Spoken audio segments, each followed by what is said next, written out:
लेकिन कुछ बच्चों का ज्यादा बिक रहता है। 30 नंबर तो आपको सरकार दे रही है, 30 नंबर प्रैक्टिकल में। अब उसके बाद 35 नंबर तो ऑब्जेक्टिव में रहता है। 18 से 24 ऑब्जेक्टिव रट लो ना यार। कभी सर हमारे पास क्वेश्चन बैंक भी नहीं है।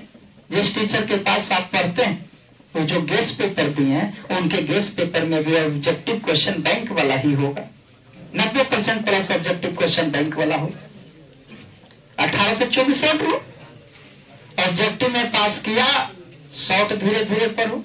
हमको तो टीचर बोले कि सर 10-12 क्वेश्चन में तो कंफर्म है कि 2-3 क्वेश्चन हर साल आओ, लॉन्ग भी शॉर्ट भी। और देखो आता ही है। तो 2-2 घंटा खाली पढ़ो ना, कर लो। और कहा जाता है ना, जरूर करना यार। बड़ी खराब लगता है कोई बच्चा नहीं करता है। पहले सफलता, कुछ बच्चा बदमाश भी होता है, चलता है, लेकिन पढ़े में तेज होना चाहिए। तेज होके कोई बदमाशी भी करता है ना, टीचर आंखें बंद कर लेता है। हर कोई आंखें बंद कर लेता है। और कुछ बच्चे अपना समय फालतू में व्यतीत करते हैं, पता नहीं क्यों करते। इतना आपका अनमोल वक्त है, तुमको लगता है हमको टेंशन है। कुछ बच्चा सोच रहा होगा ना क्या बेचवा छोड़ देते निश्चिंत ना।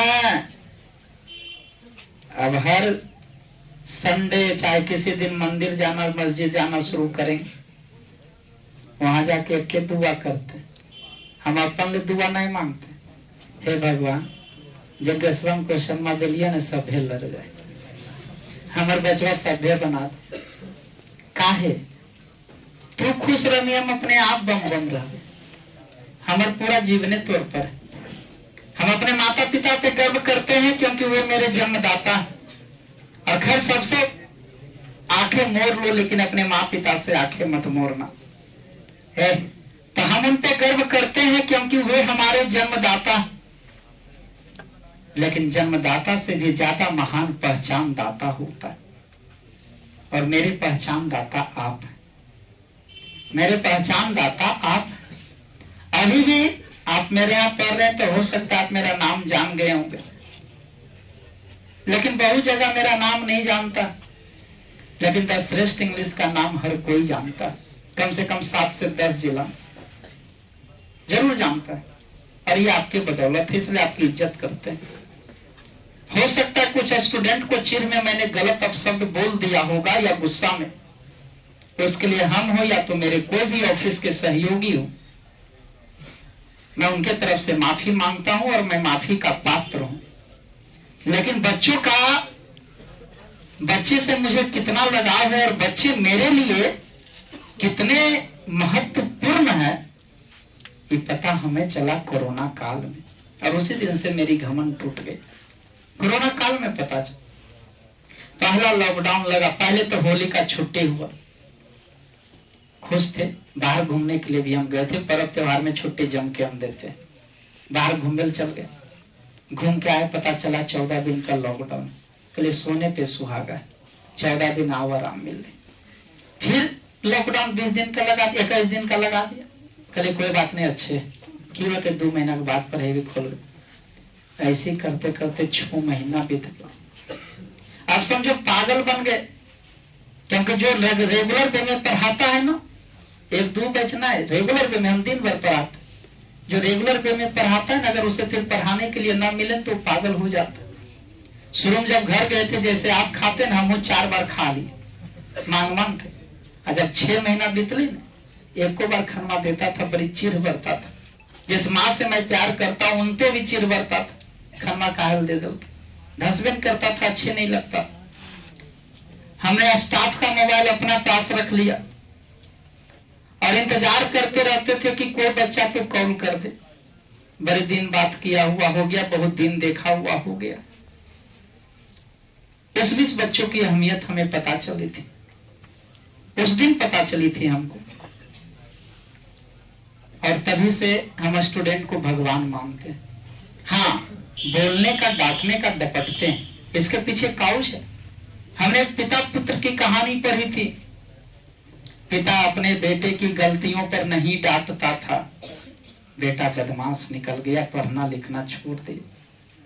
पिता की दौलत पे कई दिन घमंड करोगे, जब शादी विवाह हुआ, कमाए की बारी आया तो पढ़ा तो है था, ईंट ढोना शुरू किया। वही पुत्र पलट के अपने पिता को बोला कि आप मेरा जीवन बर्बाद करने वाले हैं। बाप कहा कि तुम्हारी तो हर इच्छा को हमने पूरा किया। कल की इच्छा भले पूरे की, हम तो बच्चा थे, जब मैं बदमाशी करता था, नहीं पढ़ता था, अगर आज मेरी गलतियों पर उस समय डांट दिए होते, डपट दिए होते, तो हो सकता हम सुधर गए, तो आज हमको ये दिन देखना नहीं पड़ता, हम भी किसी बैंक में मैनेजर होते। तो उस समय बच्चा को खराब लगता है। जैसे याद करो, दुर्गा पूजा में होमवर्क देते थे, कहते थे पहले दिन से याद करना, लेकिन ना याद करता था। जब यहाँ पे आता था 10 गो बात बोलते थे ना, तब कुछ बच्चा जो संस्कारी था मन में अफसोस करता था, कह रहे सही है, कोई 10-20 गो लेनी है ले याद करेंगे, 10 दिन छुट्टी ले 2 लाइन याद करते हो तो याद हो ही जीते। इसलिए टपकता हूं, हमारा तुरंत दुश्मनी क्या है, न तुम्हारा हमसे खेत का लड़ाई है, न कोई चीज का लड़ाई। आपका तो प्यार है कि आप इतने बच्चे मेरे पास आ रहे हैं। आज फेयरवेल के भी दिन 3 बैच में देकर फेयरवेल किए, ये मेरे लिए गर्व की बात है। आपका सहयोग है, आपका आशीर्वाद है, नहीं तो हमसे अच्छे पढ़ाने वाले लोग ऐसा ही खाली बैठे हुए, तो फिर हम कैसे आपको डांट डपट सकते। लेकिन अगर वो नहीं डांटेंगे डपटेंगे तो याद करो, पहला बार एप्लीकेशन के टेस्ट में 20 बच्चा आया, क्वेश्चन आंसर वही अगला बार लिया तो 400 आ गया। कैसे आ गया? वो डांट डपट के बल पर, वो जरूरी। और ऐसे आपकी अहमियत मेरे लिए क्या है, उसे मैं 2 पंक्तियों में बोलना चाहता हूं, ध्यान से सुनिए। जैसे स्टूडेंट्स किस्मत से मिलते हैं, आप जैसे स्टूडेंट्स किस्मत से मिलते हैं, जैसे पतझड़ में मानो फूल खिलते। हमने कहा आप जैसे स्टूडेंट्स किस्मत से मिलते हैं, जैसे पतझड़ में मानो फूल खिलते। चले जाओगे हमको अकेला छोड़कर, चले जाओगे हमको अकेला छोड़कर, हमेशा आप खुश रहो यही दिल से फरियाद करते हैं।